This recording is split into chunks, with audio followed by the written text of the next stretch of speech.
اللهم افتح علينا حکمتک وانشر علينا رحمتک یا والجلال والاکرام۔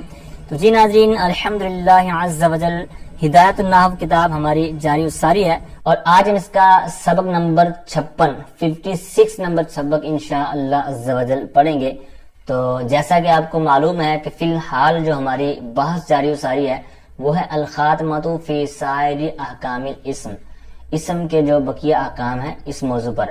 تو دو فصلیں ہماری جو پیچھے والی گزری ہیں، معرفہ نکرہ اور اسی طرح اسماء عدد جو ہماری لاسٹ والی تھی، تو آج ایک اور فصل ہے اسم کی باعتبار مذکر اور مؤنث کے، ٹھیک ہے، مذکر اور مؤنث کے اعتبار سے جو تقسیم کاری ہے اسم کی، تو اس موضوع پر بات ہوگی۔ تو اس کے اندر پتہ ہے آپ کو کہ مذکر اور مؤنث کی تعریف ہوگی، مؤنث کی علامات ہوں گی اور اس طرح کی باتیں ہوں گی۔ اب یہ ہمارا جو سبق ہے وہ مختصر بھی ہے کیونکہ اس کے اندر تقریباً 7-8 لائنیں بنتی ہیں، اور مختصر ان معنوں میں بھی ہے کہ آخری لائن میں جس طرح کہ آپ پڑھیں گے کہ جو احکام ہے کہ فعل کس طرح لے کے آنا ہے، ٹھیک ہے، جب مؤنث کی طرف اسناد ہوگی تو وہ ساری ڈیٹیل آپ صفحہ نمبر شاید 47-48 کے آس پاس ہم نے جو فائل کی بحث پڑھی ہے تو وہاں یہ ساری باتیں کلیئر ہو چکی ہیں، ٹھیک ہے۔ تو یہ جب آخری لائن پڑھیں گے انشاءاللہ سبق کی تو وہاں پر یہ حاشیے کے اندر انہوں نے ایک اصول بیان کیا، اس وجہ سے یہاں پر ان کا ذکر دوبارہ نہیں کیا ان احکامات کا، ٹھیک ہے۔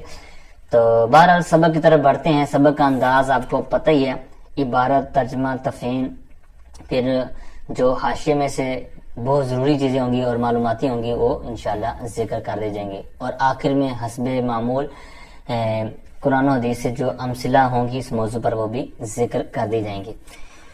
تو آئیے بلا تخیر سبق کی طرف بڑھتے ہیں۔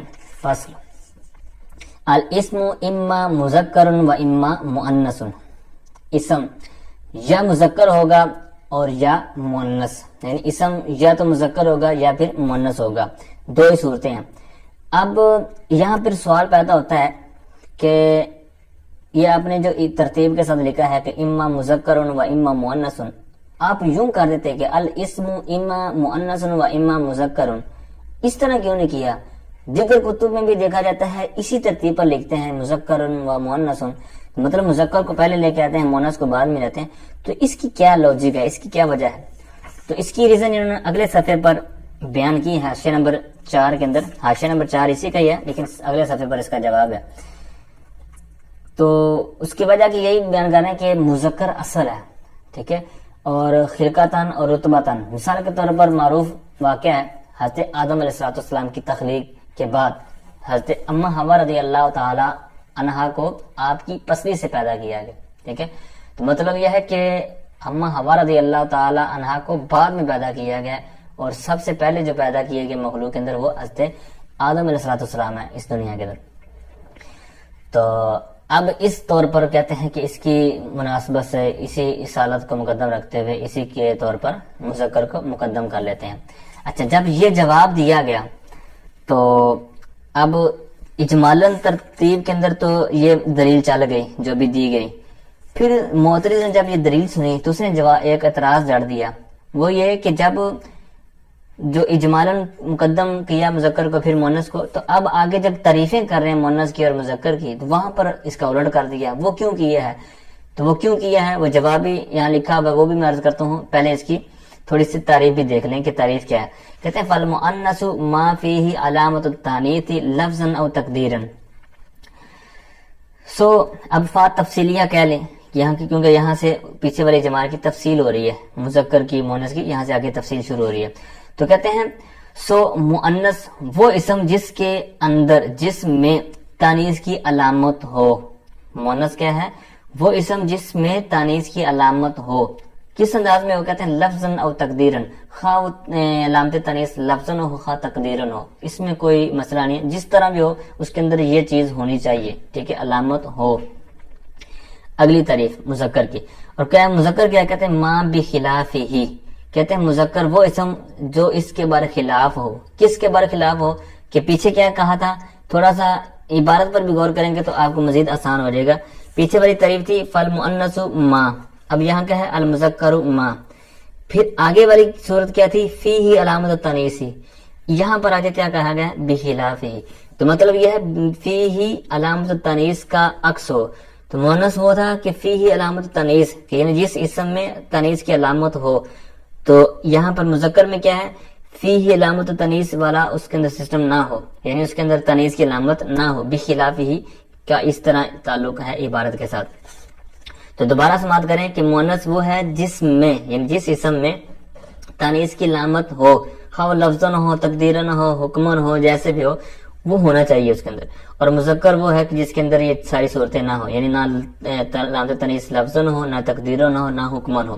ٹھیک ہے، اب یہ ہوئی ان دونوں کی تعریف، مؤنث کی اور مذکر کی. اب آتے ہیں اس اعتراض کی طرف اور جواب کی طرف.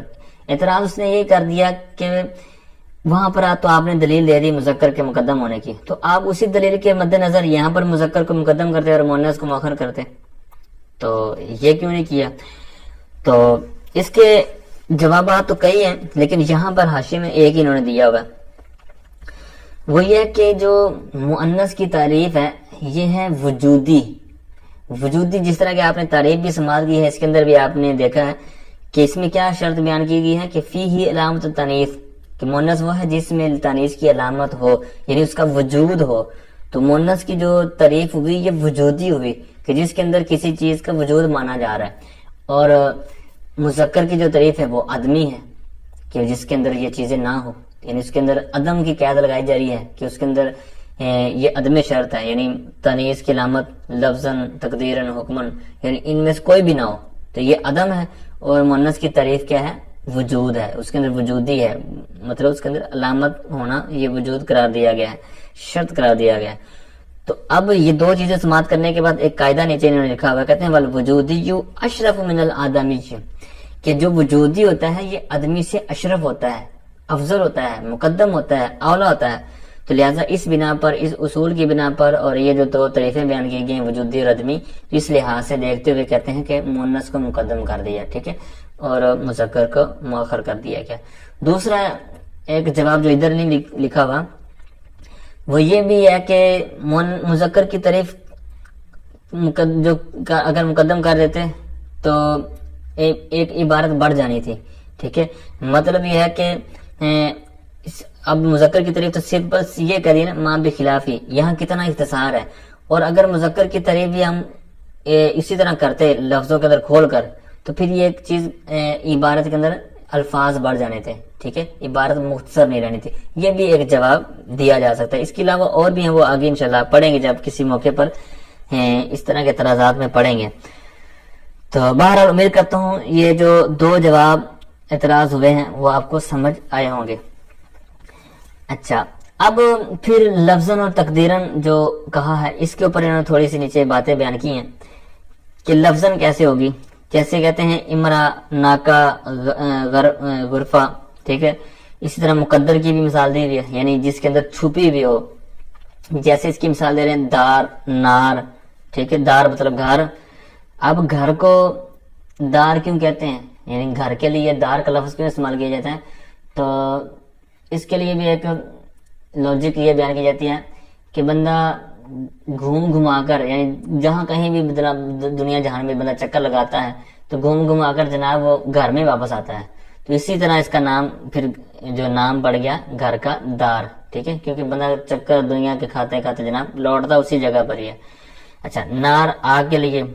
قدم تو یہ جسم کا جو حصہ ہے قدم. ٹھیک ہے، اور یہاں پر یہ بھی اصول ذہن میں رکھیں کہ جو جسم کے دو اعضاء ہیں، ٹھیک ہے، آنکھ، ٹھیک ہے، کان، ٹھیک ہے، دونوں ہاتھ، دونوں قدم، تو اس طرح جو دو پارٹ ہیں تو ان کا کیا ہے کہ یہ مؤنث کے طور پر آتے ہیں. لیکن کچھ چیزوں کا استثناء بھی ہے، دو تین چیزوں کا. ٹھیک ہے، تو ان سے ہٹ کر ایک عمومی طور پر قاعدہ یہ ہے کہ جو جسم کے دو اعضاء ہیں تو وہ مؤنث کے طور پر لیے جاتے ہیں. جس طرح قدم کی یہاں پر مثال دے رہے ہیں، شمس، ٹھیک ہے، سورج وغیرہ من المؤنثات السماعیہ، یعنی مؤنثات سماعیہ، یعنی یہ مؤنث سماعیہ کی مثالیں ہیں جو سنی سنائی، یعنی اہل عرب کے ہاں یہ مؤنث ہی استعمال کرتے ہیں. اچھا جی، اب ان کی ایک قاعدہ بھی بیان کر رہے ہیں. کہتے ہیں کہ فإن التاء فی مثل ذلك، کہتے ہیں یہ جو مثالیں بھی بیان کی گئی ہیں تو ان کے اندر جو کہا گیا ہے کہ یہ جو تا ہے یہ مقدر ہے. تو مقدر کیوں کہتے ہیں؟ بدلیل رجوعها فی التصغیر، کیونکہ کہتے ہیں کہ جب ان کی تصغیر کی جاتی ہے نا، کیونکہ یہاں پر اگلے صفحے پر بھی انہوں نے حاشیے میں ایک اصول بیان کیا ہے کہ جو تصغیر ہوتی ہے، کسی چیز کی تصغیر کر دینا یا اس کی جمع مکسر کر دینا، تو وہ اس کو اصل کی طرح اٹھا دیتی ہے. ٹھیک ہے، تو کسی شے کو اصل کی طرح اٹھانے والی چیزیں کیا ہوتی ہیں؟ اس کی تصغیر بنا دیں یا جمع مکسر کر دیں. یہ اکثر طور پر، غالب طور پر ہوتا ہے. تو اب دار، ٹھیک ہے، دویرہ، تو یہ دویرتن، یہ اس کی جو تصغیر کی ہے تو وہاں پر کیا ہو جائے گا کہ آخر میں گول تا آ جائے گی. ٹھیک ہے، تو اس طرح یہ اصول انہوں نے بیان کیا کہ اس کی تصغیر کی طرف لٹانے سے یہ دلیل بنتی ہے. اچھا، اب یہ جو لفظن کہا تھا، لفظن اور تقدیرن کی لہذا مثالیں تو بیان کر دی. پھر کہتے ہیں کہ لفظن جو کہا نا، اس میں بھی تعمیم ہے. پھر خواہ وہ حقیقتاً ہو جس طرح اوپر والی مثالیں تھیں، یا پھر حکمن ہو. حکمن کی مثال جیسے کہتے ہیں کہ اقرب، بچھو کے لیے جو لفظ استعمال ہوتا ہے. اب یہ حکمن کیوں کہتے ہیں؟ لأن الحرف الرابع فی حکم تاء التانیث. کہتے ہیں یہ جو چوتھا حرف ہے نا اس کا، جس طرح با ہے، چوتھا حرف عین کاف را با، تو چوتھا حرف با، تو کہتے ہیں اس لیے کہ چوتھا حرف یہ تاء التانیث کے حکم میں. ٹھیک ہے، تو اس لیے کہتے ہیں کہ پھر اس کو آگے تا کو ربائی کے اندر ذکر نہیں کیا جاتا ہے، ربائی کی تصغیر کے اندر. پھر اسی طرح کہتے ہیں کہ کچھ اور بھی انہوں نے مثالیں دی ہوئی ہیں، اور پھر تاکہ دو تنیس کی علامتیں جمع بھی نہ ہو جائیں، یہ اس کا اعتراض کا جواب بھی بنتا تھا. بہرحال کہتے ہیں کہ حائد، حائزہ لفظ آپ نے سنا ہوگا، یعنی جس طرح عورت ہے اس کو حیض آتا ہے تو وہ حائزہ ہوتی ہے، تو حائزہ، حائد، ٹھیک ہے، حاملہ، حامل، ٹھیک ہے، طالق. تو کہتے ہیں یہ جو صفات عورت کے ساتھ مختص ہیں تو یہاں سے گول تا کو حذف کر دیا جاتا ہے، کیونکہ یہ خاصہ ہی عورت کا ہے، اس کے ساتھ ہی مخصوص ہیں. اب ایک تھوڑا سا فرق جو حامل اور حاملہ کے اندر آپ ذہن میں نشین کر لیں. ایک جگہ پڑھا تھا کہ حامل کہ جس کے اندر صلاحیت ہو، جس طرح ہر عورت حامل ہے کیونکہ ہر عورت کے اندر صلاحیت ہے، ٹھیک ہے، حمل کی. اور حاملہ اسی پر بولیں گے کہ جو بالفعل اس وقت حاملہ ہو. ٹھیک ہے، یہ تھوڑا سا فرق ہے. اسی طرح یہ ایک اور انہوں نے بیان کی ہے جو جمع مکسر کے طور پہ میں نے کہا تھا نا، ابحر، بحر کی جمع ابحر، بحار، تو یہ جماعت کی تبدیل میں ہوتا ہے تو یہ بھی مؤنث کے طور پر لیا جاتا ہے. اسی طرح آپ نے دیکھا ہوگا کہ جہاں پر جمع مکسر آتا ہے تو وہاں پر فعل کی نسبت مؤنث والی لی جاتی ہے. ٹھیک ہے، تو یہ تھی کچھ چیزیں جو لفظاً اور تقدیراً کے حاشیے میں انہوں نے بیان کی ہوئی ہیں. اوپر جو مذکر والمذکر ما بخلاف ہی، تو یہاں پر انہوں نے حاشیے میں وہی بیان کیا جو میں نے اوپر شرح کے اندر بیان کر دیا تھا تفسیر کرتے ہوئے، کہ نہ اس کے اندر لفظاً ہو، نہ تقدیراً ہو، نہ حکماً ہو، کسی طور پر بھی علامت نہ پائی جائے. ٹھیک ہے، تو وہ یہ عدمی ہوگی تعریف اور وہ وجودی ہوگی. اب آگے بڑھیے، کہتے ہیں وعلامات تنیث ثلاثۃ. کہتے ہیں علامت تنیث جو ہیں وہ تین ہیں. وعلامت تنیث ثلاثۃ، اور علامت تنیث تین ہیں. اب تین کون سی ہیں وہ اگلے صفحے پر آ رہی ہیں، لیکن اسی صفحے پر حاشیہ نمبر 4 کے اندر بہت زبردست انہوں نے معلومات دی ہوئی ہیں. تو حاشیہ نمبر 4 کے اندر تھوڑا سا نیچے آئیں تو کہتے ہیں کہ یہ جو تائے تنیث ہے تو یہ مختلف جو مفید معنوں کے لیے آتی ہے، تو ان میں سے کہتے ہیں فقط تکون للفرق بین المذکر والمؤنث. کہتے ہیں مذکر و مؤنث کے اندر فرق کرنے کے لیے بھی اس کو استعمال کیا جاتا ہے، جیسے شیخ، شیخہ، امراؤن، امراۃن. ٹھیک ہے، یہ فرق کرنے. اور یہ واحیہ سماعیۃن، یہ سماعی طور پر ہوتا ہے، یعنی اہل عرب سے ہاں اسی طرح سنا ہوا ہے. اچھا، دوسرا اس کا فائدہ کیا کہتے ہیں فرق کرنے کے لیے؟ کیا کہتے ہیں؟ للفرق بینہما فی الصفۃ. کہتے ہیں ان دونوں میں صفت میں فرق کرنے کے لیے، یعنی مذکر و مؤنث میں صفت میں فرق کرنے کے لیے، جیسے قائم اور قائمہ. ٹھیک ہے، اور یہ قیاسی ہے. اچھا، اور للفرق بین الواحد والجمع، واحد اور جمع کے اندر فرق کرنے کے لیے بھی صرف تا کے ساتھ فرق کیا جاتا ہے. کہتے ہیں بغال، بغالہ، یہ خچر کے لیے استعمال ہوتا ہے. اور چوتھا فرق کیا ہے، فائدہ کیا ہے؟ کہتے ہیں وقت تکون للتاکید الصفت. کہتے ہیں صفت کی تاکید کے لیے ہوتا ہے، جیسے علامہ. ٹھیک ہے، او لتاکید التانیث، یا کہتے ہیں تانیث کی تاکید کے لیے ہوتا ہے، یا صفت کی یا تانیث کی. تو ناجا یہ تانیث کی تاکید کے لیے آ گیا. اور پانچواں فائدہ کیا ہے؟ کہتے ہیں وقت تکون لعلامت العجمۃ، عجمہ کی علامت کے لیے آتا ہے، جیسے کہتے ہیں جوارب میں جواربہ. ٹھیک ہے، اچھا. اور چھٹا کیا ہے؟ کہتے ہیں وقت تکون للنسبۃ کل مغاربہ، یہ جو مغرب اور مغربی بولتے ہیں تو اسی سے مغاربہ. ٹھیک ہے، تو یہ نسبت کے لیے آتا ہے. اچھا جی، وقت اب یہاں پر تا یہ نسبت کے لیے گویا بھی ہوگی. ویسے تو ہم نے دیکھا نا یا منصوب لگاتے ہیں یا نسبت، لیکن اس طور پر بھی یہ فائدہ دیتی ہے نسبت کے لیے. جس طرح مغربی کی جمع جو ہے مغاربہ. ساتواں فائدہ کیا ہے اس کا؟ کہتے ہیں وقت تکون للعوض، ٹھیک ہے، کہتے ہیں کبھی عوض کے لیے آتی ہے، یعنی کسی چیز کے بدلے میں بھی آتی ہے. جیسے فرزان، اس کی اصل ہے فرازین، تو فرازنا، تو اس کے عوض آ گئی. اور آٹھواں فائدہ کیا ہے؟ کہتے ہیں وتکون لتقید الجمع کا جمالہ، کہتے ہیں کبھی جمع کی تقید کے لیے رہتا ہے جمالہ. ٹھیک ہے، اب یہ تو کچھ ویسے مفید باتیں تھیں. آئیے جو 3 علامتوں کا اجمالاً بیان کیا گیا ہے تو وہ کون کون سی ہیں؟ کہتے ہیں پہلی التاء، تا، جو علامات تنیث 3 ہیں ان میں اس پہلی کیا ہے؟ کہتے ہیں التاء، تا. جیسے کہتے ہیں کطلحہ، طلحہ. اب طلحہ تا کیوں پڑا ہے؟ اسی طرح حبلہ اور حمراء پر بھی نصب آئے گا، حالانکہ کاف حرف جار ہے، مثال دینے کے لیے دی جا رہی ہے. تو ان سب کے جوابات جو ہمارا غیر منصرف کا سبق تھا تو اس کے اندر ساری ڈیٹیل بیان کی ہوئی ہے کہ یہ کیا چیز ہوتی ہے اور کیسے کیسے اسباب ہوتے ہیں اور کیا کیا ہوتے ہیں، وہ ساری ڈیٹیل پہلے آپ نے پڑھی ہوئی.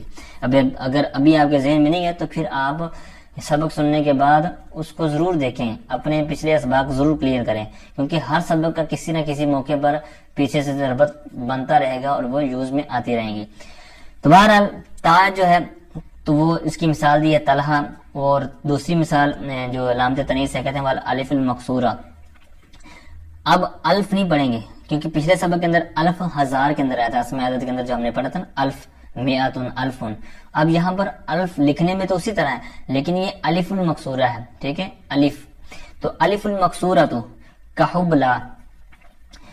تو اب حبلہ یہ حاملہ عورت کے لیے استعمال کیا جاتا ہے. ٹھیک ہے. اچھا، والالف الممدودہ تو الف ممدودہ، الف مقصورہ وہ جس طرح کھڑا حبلہ کے اندر آپ دیکھ رہے ہیں، اور ممدودہ وہ ہے، اس کی تعریف بیان کی جائے جس کے اندر آخر میں حمزہ بھی ہو.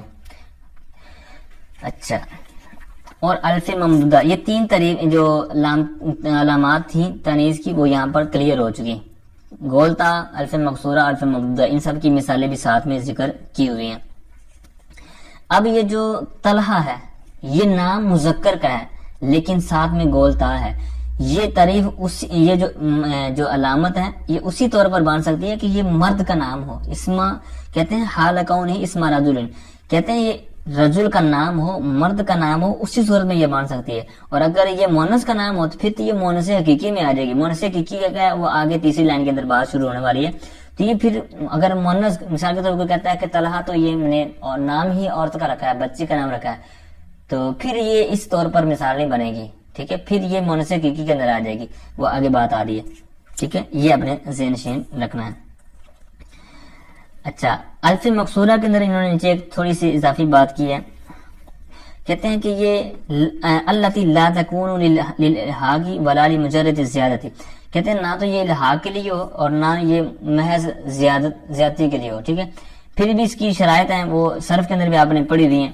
ٹھیک ہے، تو الحاق کیا ہوتا ہے یہ بھی وہاں پر آپ نے پڑھا ہوا ہے. اچھا جی، آگے کیا ہے؟ آگے بڑھتے ہیں. کہتے ہیں کہ والمقدرات انما هو التاء فقط كارض وطار بدلیل اریدۃ ودویرۃ.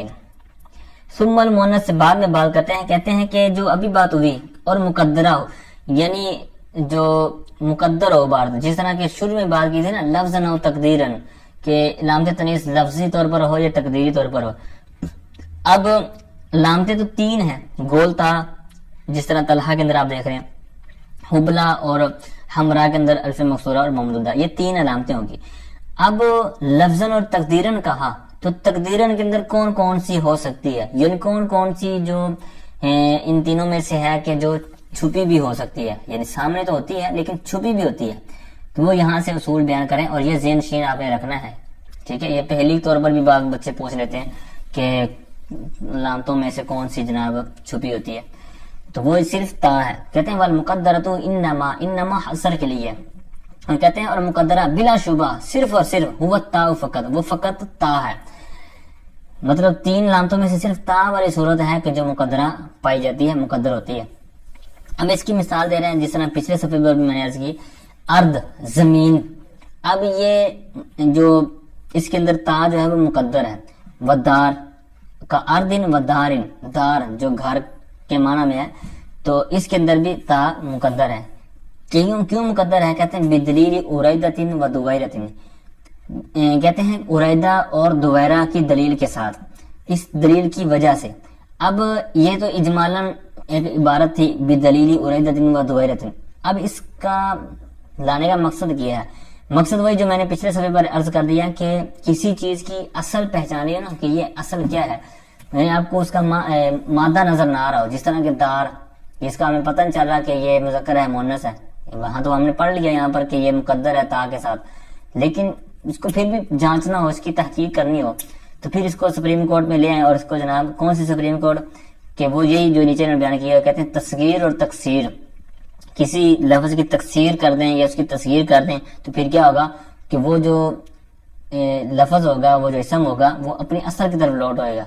ٹھیک ہے، تو یہ غالباً ہوتا ہے، اکثر طور پر ہوتا ہے. ٹھیک ہے، بعض ایسی صورتیں ہو جاتی ہے کہ وہاں پر ایسا نہیں حل نکلتا، لیکن ایسا عموماً ہو جاتا ہے کہ اس کی اصل نکل آتی ہے.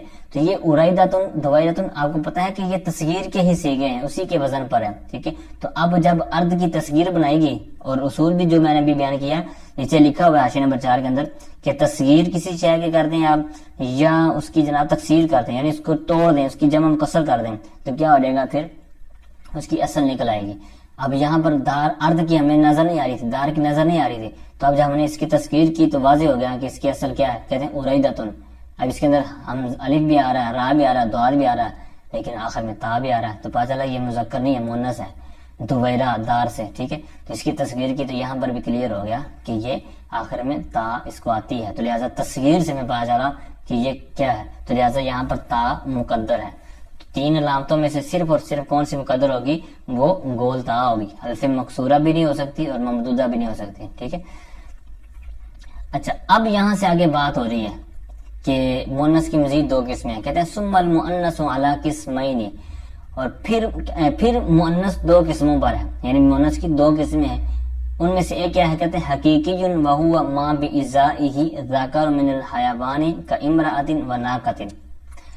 پہلی یہاں تک انہوں نے قسم بیان کی. کہتے ہیں مؤنث کی 2 قسمیں ہیں. کہتے ہیں پہلی ان میں سے ایک حقیقی ہے، اور اس کی تعریف کیا ہے؟ یعنی مؤنث حقیقی کی تعریف کیا کہتے ہیں؟ وَهُوَ مَا بِإِزَائِهِ ذَكَرُ مِنَ الْحَيَوَانِ. کہتے ہیں بِإِزَاءِ کا مطلب ہے مقابلہ میں، کسی کے مقابلے میں آنا. تو کہتے ہیں وَهُوَ مَا بِإِزَائِهِ، مؤنث حقیقی وہ ہے کہ جس کے مقابلے میں ہو. کون ہو؟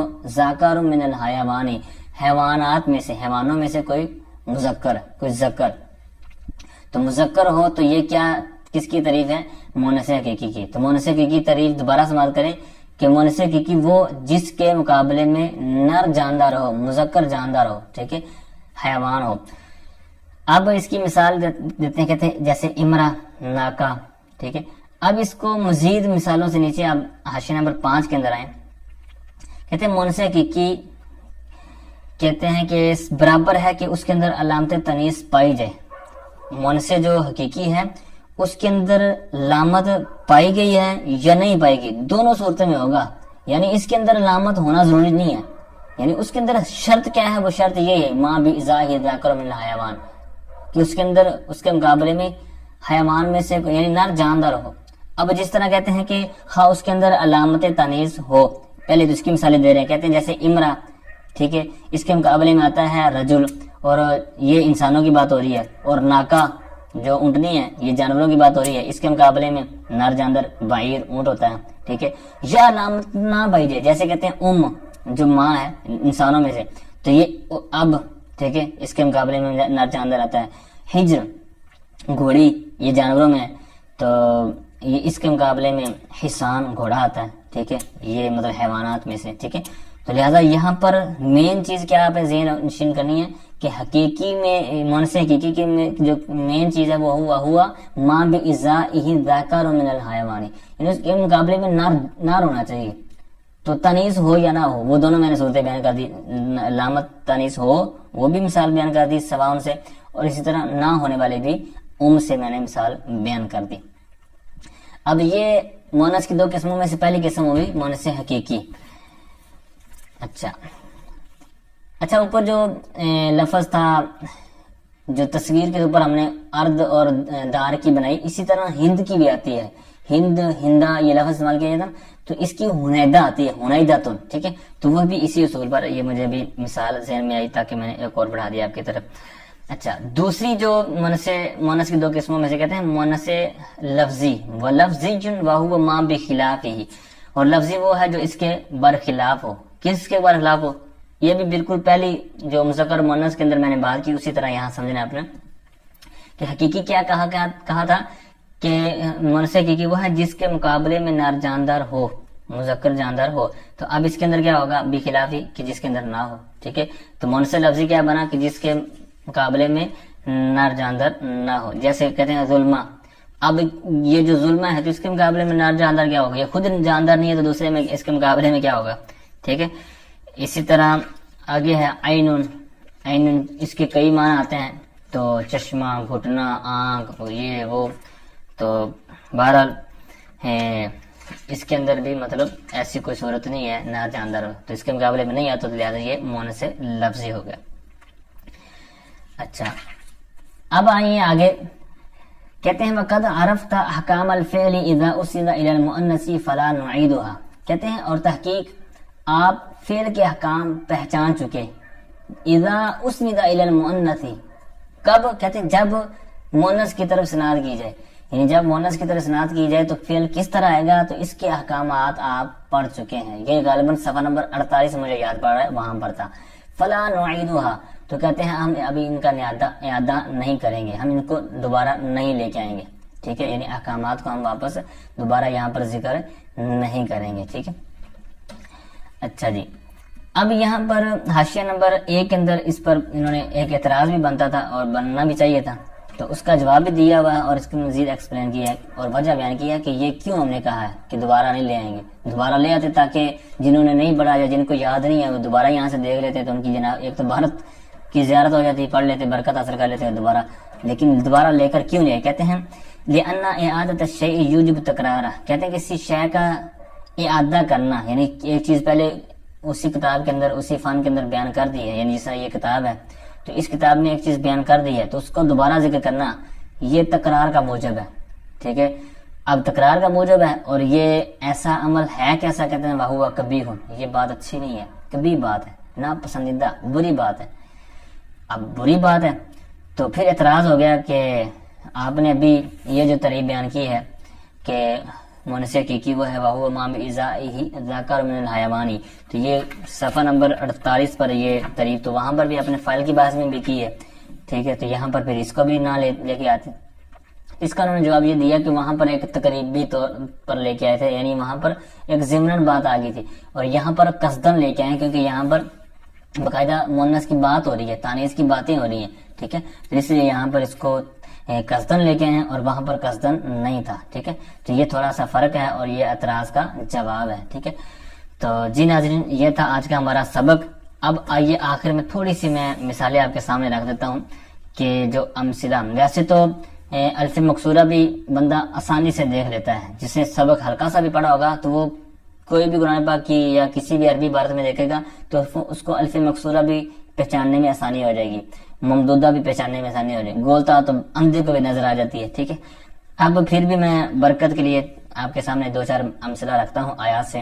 سورہ نساء آیت نمبر 97 ہے، وَأَرْضُ اللَّهِ وَاسِعَةٌ، اب یہاں پر ارض ہے، اب یہ کون سی صورت بنے گی، آپ کو پتا ہے کہ یہ مقدر والی صورت بنے گی، فیہا عین جاریۃ، یہ سورہ غاشیہ آیت نمبر 12 ہے، تو یہاں پر عین آیا ہے، ٹھیک ہے۔ اچھا جی، پھر آل عمران، سورہ آل عمران 118 نمبر آیت کے اندر قد بدت البغضاء من افواہہم، یہاں پر بغضاء الف ممدودہ والی صورت پائی جا رہی ہے۔ پھر سورہ عنکبوت کے اندر آیت نمبر 64 کے اندر ہے ان الدار الاخرۃ لہی الحیوان، ٹھیک ہے، اب یہاں پر دار آیا ہے، ٹھیک ہے۔ اچھا جی، اسی طرح سورہ تکویر کے اندر آیت نمبر 1 شروع میں ہے اذا الشمس کوورت، یہاں پر شمس، ٹھیک ہے، یہ سبق کے اندر بھی مثالیں آئی ہیں لیکن میں نے قرآن پاک سے بھی یہ ذکر کر دی تاکہ برکت حاصل ہو، آپ آیات کی زیارت کر سکیں۔